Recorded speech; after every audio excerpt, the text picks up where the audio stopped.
Welcome to Puzzling Company, your home for at-home puzzles and mysteries. Here are your hosts, Jared and Zach.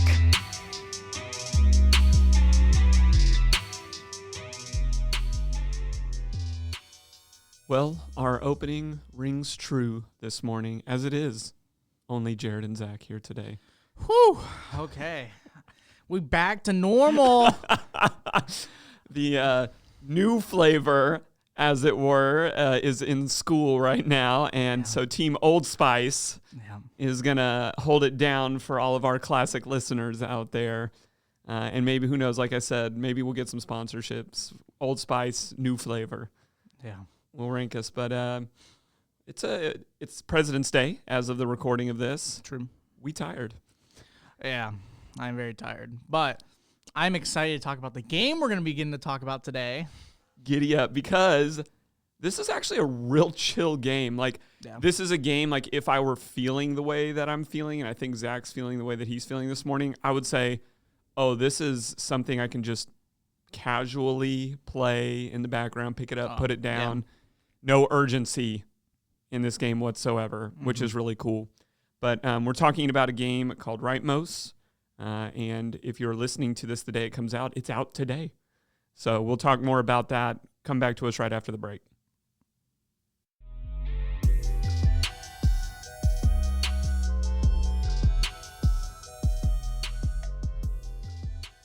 Zach. What's up? Ever since we've gotten back from Boston, you've been spacey, and some weird things with your voice have been going on. Okay, I go to get some donkeys and I bang a Yui and you're acting all weird now with me? That's exactly what I'm talking about. All of a sudden you have like this southern Bostonian accent, and I don't think that you're aware that you're doing it. I've always talked like this. No, you haven't. And okay, let's try something. I'm going to remind you of something that you did before Boston, like ask you a little trivia. Do you remember what the first murder mystery game on the podcast that we did? I remember some game that we did that was about Harvard. Was it about that? No. Okay. You remember anything else? Do you know what state that the murder happened in? Yeah, it happened in Florida. Oh, are you talking about like the Lovely City murder that happened, like the Killing Affairs That's game? what I'm talking about, but now you're not. Now you're talking normal. Yeah.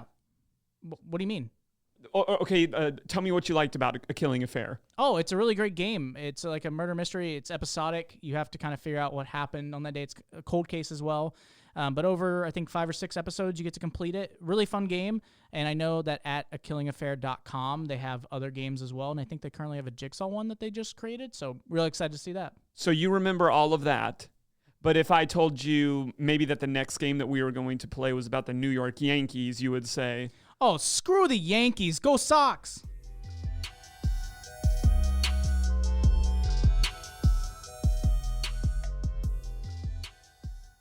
Thanks for hanging around with us. We are back here in our first section to talk about the game that we got to play.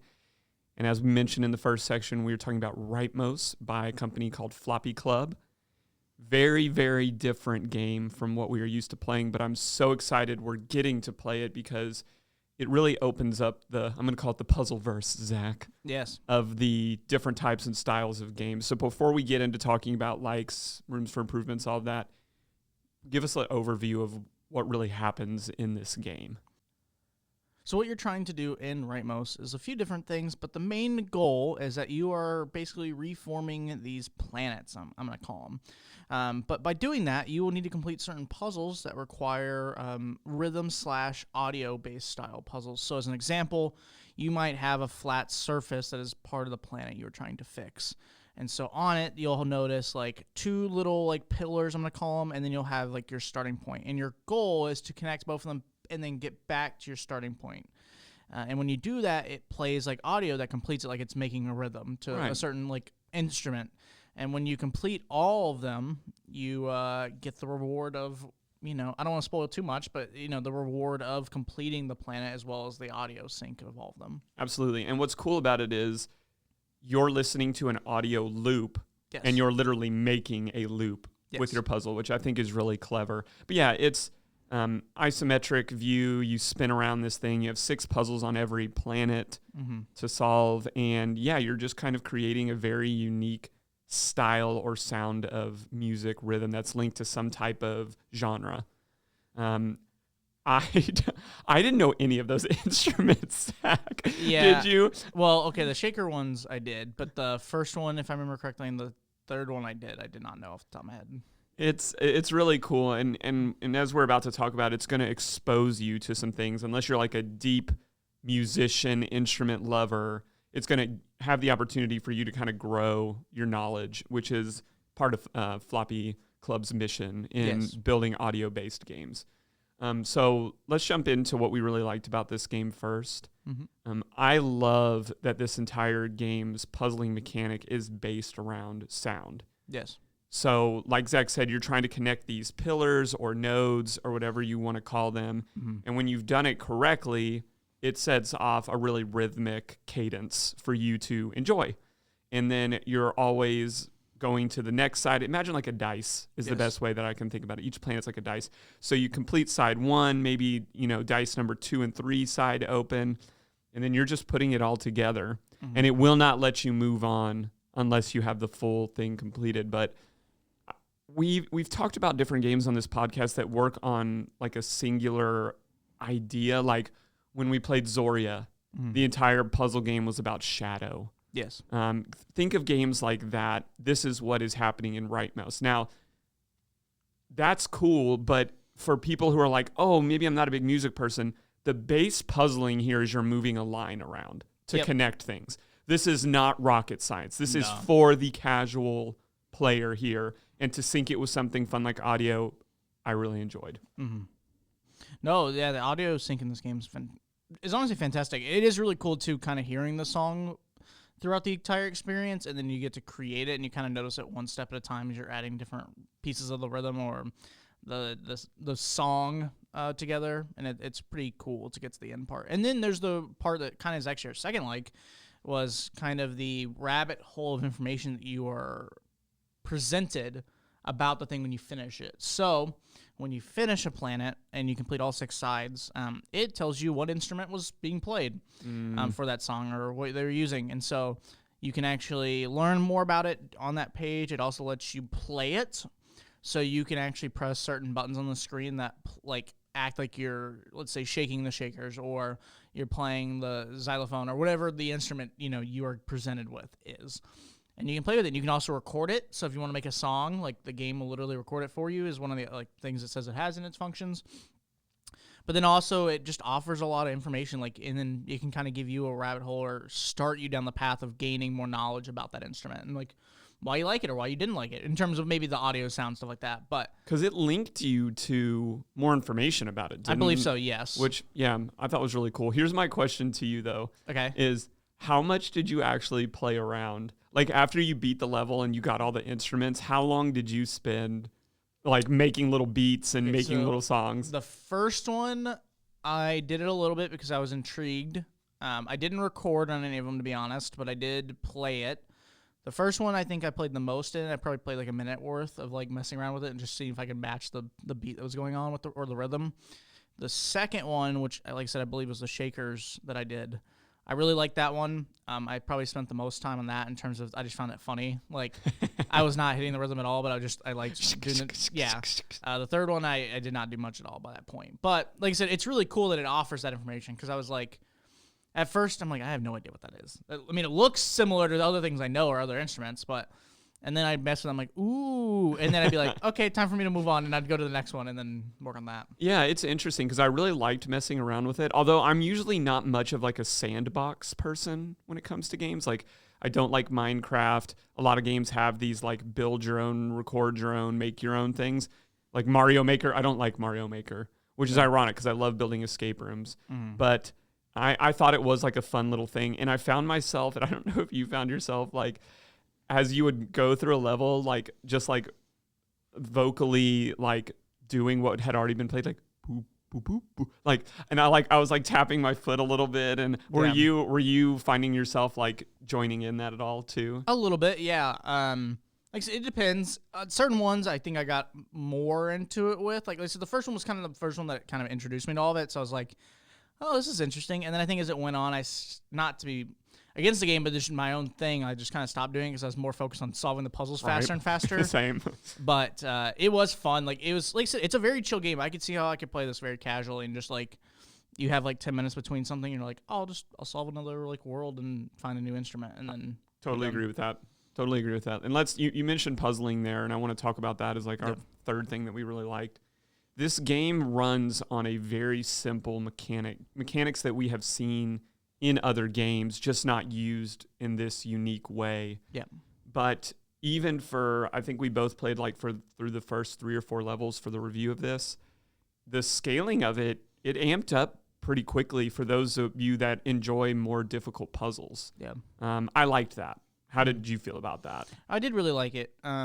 It was a nice change because I was a little worried at first that it was just going to be the same thing over and over again. And mind you, it is to a degree, but I mean, like, in terms of difficulty, I was like, oh, it's just going to be like, I just find a way to connect this to this again. Right. But, like, it would never get more difficult or add, like, scale. And then as the game went on, especially around, like, the second and third one, I was like, oh, like, there's actually, like, timing-based ones now, and, like, I have to hit this exact point at this time when the floor falls and stuff like that. I was like, that's kind of cool. It definitely made it more interesting because I started actually like failing some of them on the first try instead of like just instigating them. And I was like, oh, this is cool.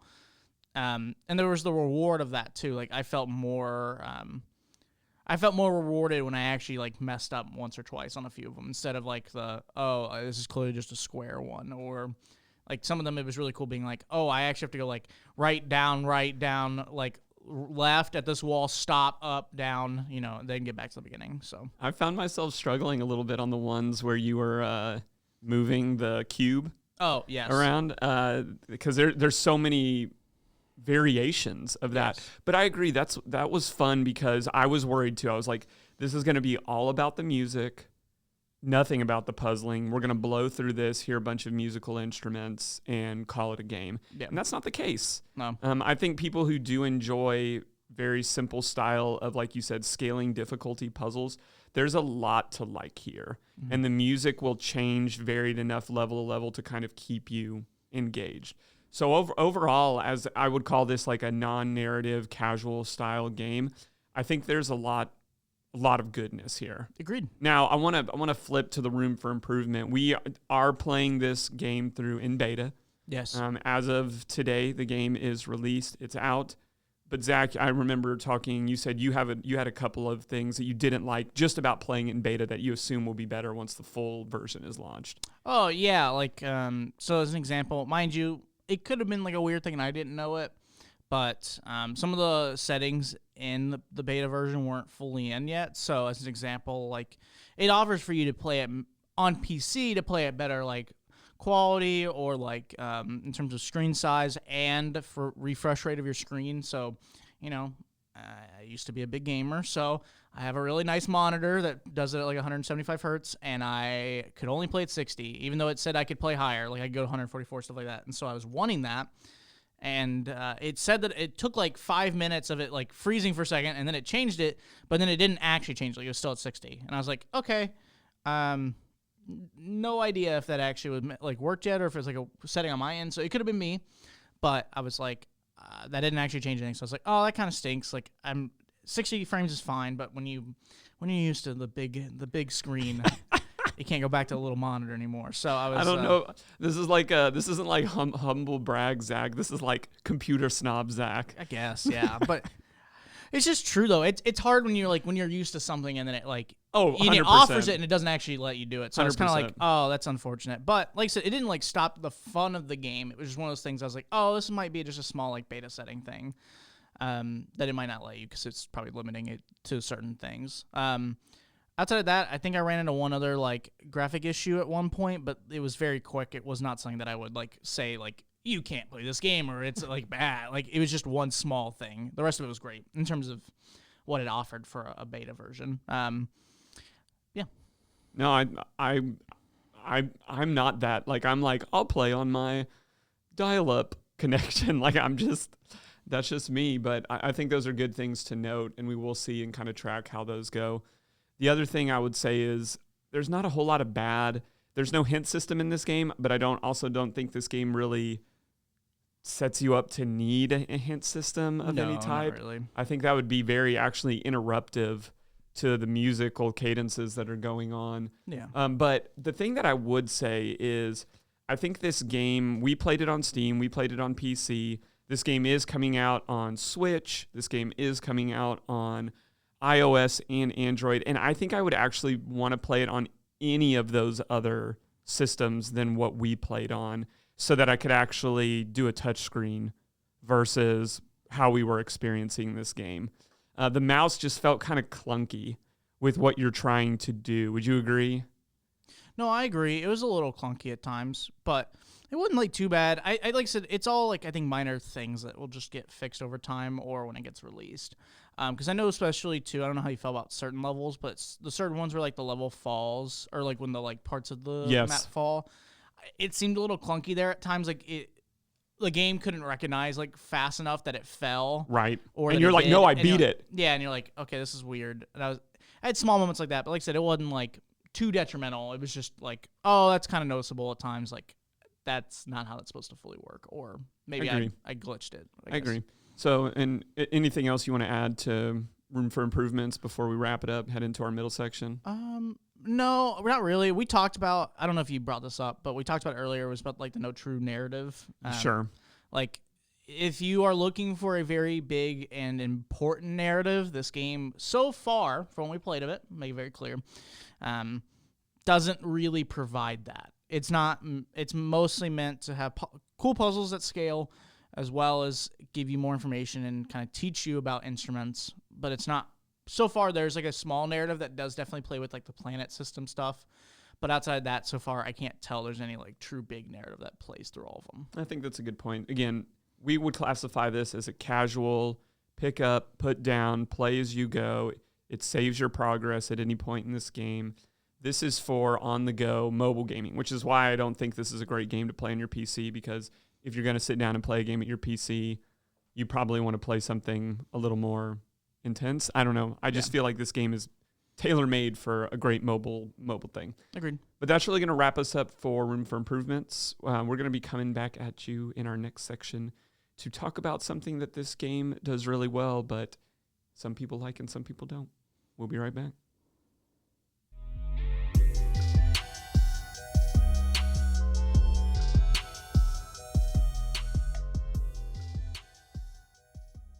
Jared, how do they do it?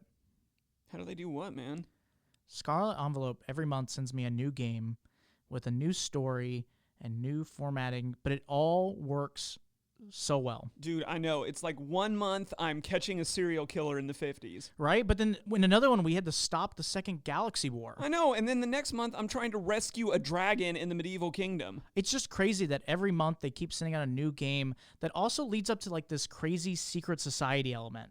It's a gift. I don't know how they do it. But here's what I do know.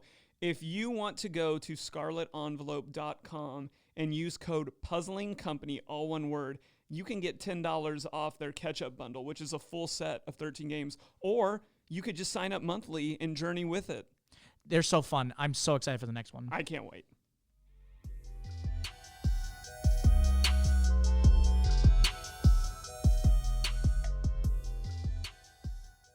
Well, welcome back to Puzzling Company. We are here in the second section of the show that is Puzzles to the People.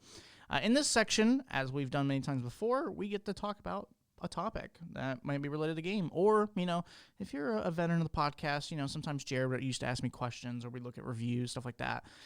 We might cover a few of those little things, but mainly this will be kind of talking about a topic that is related to the game. And you kind of already hinted at it a little bit at the end of the first section, but I'm intrigued to know what you're going to be throwing at me. Well, if you even watch the videos of Rytmos, you'll notice that it's the same puzzle type as we talked about that just scales.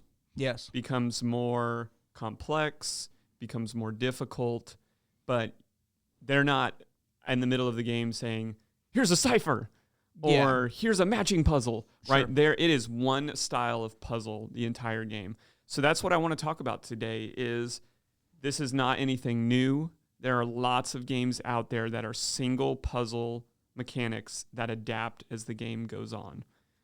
And my first thought, or my first question to you is, what's your preference? Like, what's your preference and maybe how do you consume these games? So we play a lot of games that are quite the opposite, where, and I've said this on numerous times on the vacation, variety is the spice that I enjoy for a lot of these different games. But that doesn't mean that these other games shouldn't exist. So again, question to you, how do you feel about these games? What's your preference? And if you do have a single type of mechanic, how do you choose to imbibe that? Okay. So it definitely depends. I think variety is the spice of life, especially when it comes to at-home games or puzzle games or video games that I play. I will say they definitely do have their place. I think a great example of a game that I really enjoy, and I know some people might have played this game before, older ones, is Bloons Tower Defense, or most tower defense-based games, right? Like, the idea of the game is that you're doing tower defense. There's only so many things you can do, right? It's just a lot of it is strategy. It's figuring out like, oh, like on this wave they're gonna introduce this thing. So like in Bloons Tower Defense, it's little monkey guys that you like power up and they have different abilities and stuff like that. But you know on like the level 70, like the first huge blimp comes in that has lead, or insert whatever happens, right? So it's the same traditional game. Like there's nothing new spicing it up, and you can replay it over and over again and try new things to try to complete it or add difficulty to it. But it's just the same level. I think games like this are very good at being casual games, like games you play passively or when you have free time, because generally a lot of them, depending on the game, can be quicker. So as an example, like Bloons Tower Defense, depending on how high of a level you play, and if you play only like level 1 through 80 or rounds 1 through 80, that's like probably like 15, 20 minutes. It's not too bad. You can play it, have fun. You can do shorter versions of the levels if you wanted to too, to get more like, if you platinum it or try to get all the like things. They add new challenges every month that kind of spice up a little bit in terms of new enemies, but like the base game's the same. Same with most tower defense games. If you play like StarCraft or any of the kind of RTSs, like, in those, same gameplay. It's just new like events or new maps, stuff like that. So the game doesn't really spice up too much out of the base gameplay. So I think they're really fun to play like casually or when you like want to. I would not recommend, like, in my opinion, games like this, I don't think is a game you play like straight for like 50 hours and try to beat it. I think it's something you like, oh, I have like an hour, I want to play like Bloons Tower Defense and beat like a level or two, and then I'll be done. And then, oh, look, I have like 20 minutes between class, or I'm chilling at the gym after work, or, after working out, and I have like an hour, like, I'll play this while I'm like listening to music, like stuff like that, like very chill games. I could see Rytmos being, in terms of a game that's similar, like I think Rytmos could be one of those games that like I'm chilling at the gym after I get done working out and I'm just sitting there like relaxing, and I could play that for like 30 minutes and beat a few levels. Absolutely. No, I like how you went back to the word that we used a lot in the first part of the show, which is casual. Yeah.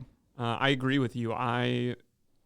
Sometimes when we're a little bit behind on the podcast and we run into one of these games and it's like, oh, I got to go crazy and I got to spend 3 hours on the game. I'm like, I can't.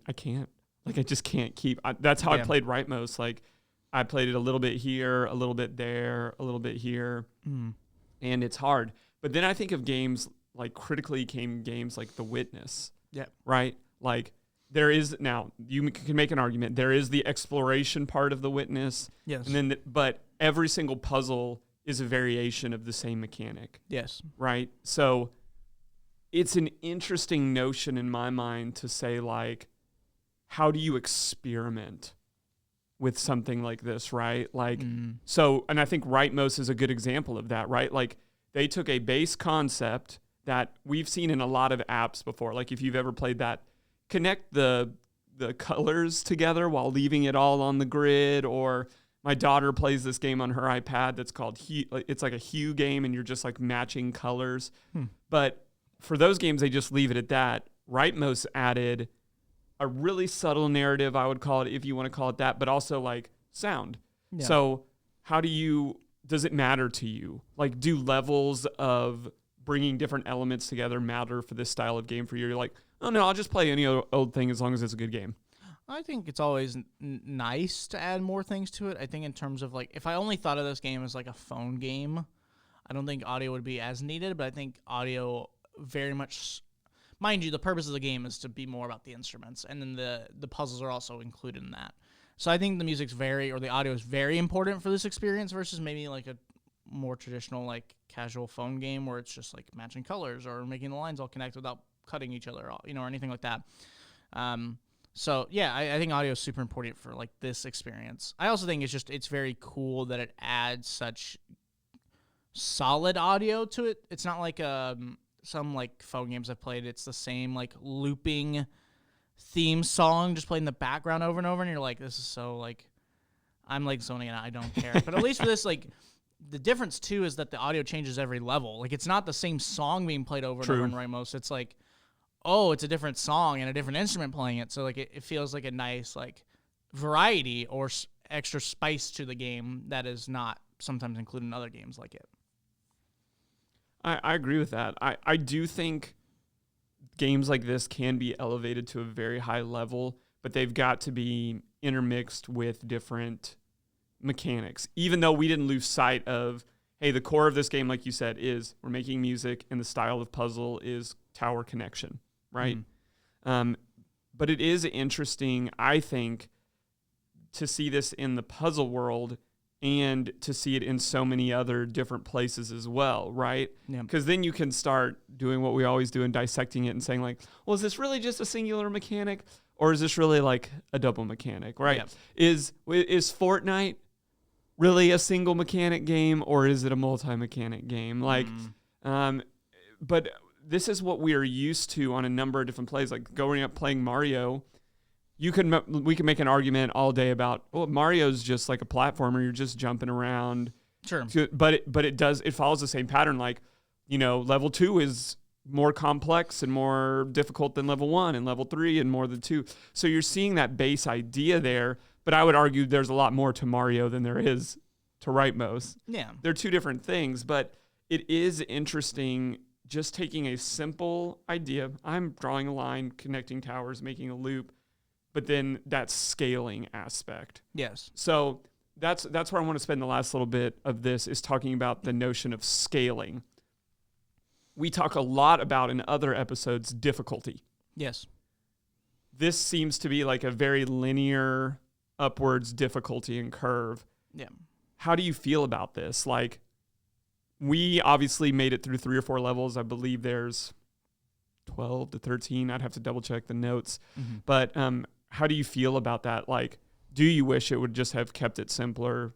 Do you think all games that run single identity puzzles need to increase difficulty? Ooh, that's a good question. I think in a game like this, it makes sense that it would be pretty linear in terms of like its difficulty scaling. So, I think it's good. I think the only problem sometimes would be like if you leave on kind of like a harder note in the game and you like take a break and you come back and like you're stuck in that puzzle for like forever, then you're just stuck on it. There's not really a way to like go around it in terms of how the game currently functions that I know of. Other than just going and playing old ones again. But I think it's good. It's like most. Like I said, I'm not saying this is like a phone game. I'm trying not to like, it's not like a diss or anything like that. But as a comparison, like I think of most like phone style games, more casual style, like they do all get more difficult. Like the point of them is that you are scaling, like you play beginner levels and then you play medium difficulty, and then you play hard. Like that's the function of those games. Like it's meant to get more difficult so that there is more of a reward for completing more difficult levels and using your brain more. So I think it works. I think the only thing is if I wanted this game just to be really easy and super casual, then like, and I mean in terms of like, oh, I can play this and like never question it. It'd probably want to be a little bit more like I want to probably keep the same difficulty around like a medium for the rest of the game. But for me, like someone like myself, I think I would want the scaling difficulty. Like I don't think I'd want it to stop at some point. No, I agree, because it is interesting when you run into a traditional game like we play. The difficulty, in my opinion, is very subjective. Yes. Right? Oh, I'm not good at foldy puzzles. This is going to be more difficult than me. And there is some, I believe, objectivity to making, like, I'll use the cipher puzzle more difficult or less difficult. But more often than not, the difficulty can wax and wane. Yeah. Kind of same in the escape room. But in these style of games, unless something just naturally clicks with you when a element of the puzzle changes, it gets difficult. Like think about like Bejeweled, or like my kids love playing like Minion Run.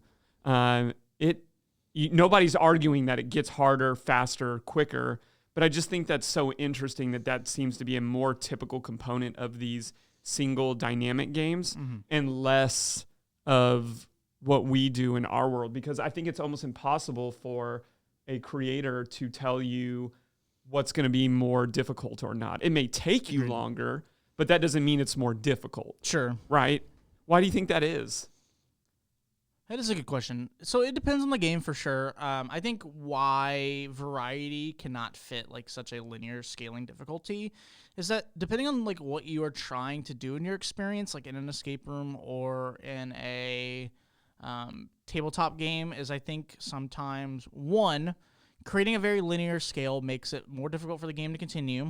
And I think sometimes you need that spice of like, because what you're mainly trying to do, right, is complete certain goals or have them learn new narrative or complete sections of the game. Yep. It's not about, like, it'd be different if the tabletop game or the escape room's like, complete the levels, and then it's like level 1. Like, that would make sense. But when I'm playing, like, mind you, some of these games are not perfect examples for this, but, like, we talked about it off air. But, like, Escape the Room, like, the Cursed Dollhouse, like, it's made for you to do certain sections. Like, you go like, oh, I'm going to start this part in the story. Like, you do these 3 things. It does scale a little bit, but, like, you might figure out that the third puzzle is easier than the first. But, like, all 3 of them connect to each other.